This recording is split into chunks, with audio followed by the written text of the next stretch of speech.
बिस्मिल्लाहिर्रहमानिर्रहीम। अस्सलाम वालेकुम। हमारे यहाँ अक्सर लोगों में ये कन्फ्यूजन पाई जाती है कि अगर खुदा न खास्ता किसी को फालिज हो तो राइट साइड का फालिज अगर हो और लेफ़्ट साइड का, तो दोनों में क्या फ़र्क होता है और दोनों में से ख़तरनाक कौन सा होता है।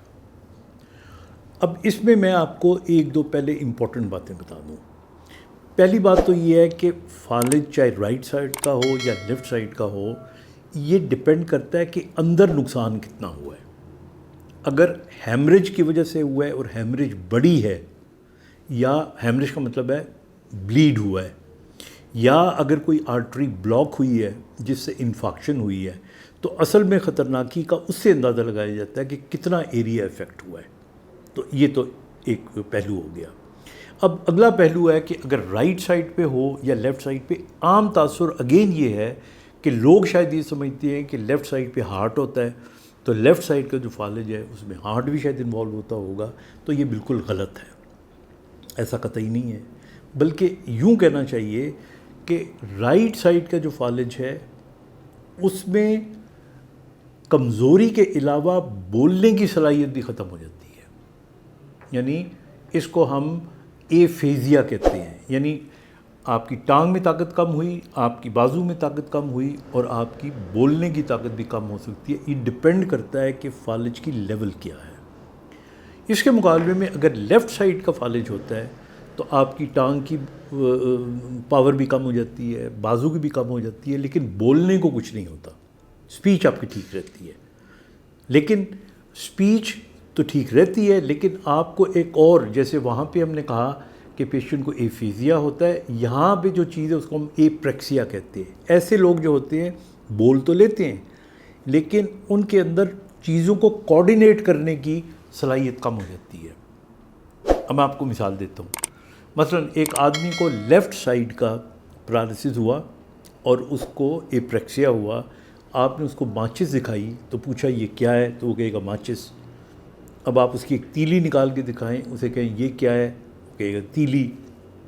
आप इसे कहो कि क्या करते हैं, इसको जला के दिखाओ, तो वो उस तीली को माचिस पे कैसे मारना है ये नहीं कर पाएगा। This is called apraxia. Otherwise speech उनकी ठीक होती है। जबकि राइट साइड का फालिज होगा तो या वो बिल्कुल नहीं बोल पाएगा, या कम बोल पाएगा, या जब बोलेगा तो सिर्फ लफ्ज़ों में या एक ही बात को बार बार रिपीट करेगा। ये यूजुअली ऐसा होता है, वो 100% नहीं, उसमें बहुत सी वेरिएशन हो सकती हैं। डिपेंड करता है कि ब्रेन का कौन सा हिस्सा डैमेज हुआ है। लेकिन एक बात जो बहुत इम्पॉर्टेंट है वो ये है कि जब भी वीकनेस किसी पेशेंट के अंदर आपको महसूस हो कि एक साइड कमज़ोर हो रही है दूसरी साइड से, तो फ़ौरन हॉस्पिटल जाएं, क्योंकि बाज़ औक़ात ये स्ट्रोक इन प्रोग्रेशन होता है, यानी ये बढ़ रहा होता है। तो इन टाइम आप घर में वेट ना करें, अल्लाह ना करे, क्योंकि ये बात का जब बढ़ रहा होता है तो अगर फ़ौरन हॉस्पिटल चले जाए, उन मरीज़ों को ऐसी मेडिसिन जो खून पतला करती हैं, खून को जमने नहीं देती, तो बहुत फ़र्क पड़ सकता है। तो इसलिए एक तो ये बहुत इम्पोर्टेंट है। दूसरी इम्पोर्टेंट बात दोनों किस्म के मरीज़ों में ये है कि इन्हें जब हॉस्पिटल से डिस्चार्ज करते हैं तो इनकी रेगुलर फिजियोथेरेपी करें। एक स्टडी हमें शो करती है कि जो लोग रीहैब करवा लेते हैं उनके 70% रिज़ल्ट्स बेहतर होते हैं एज़ कम्पेयर टू जो नहीं करवाते।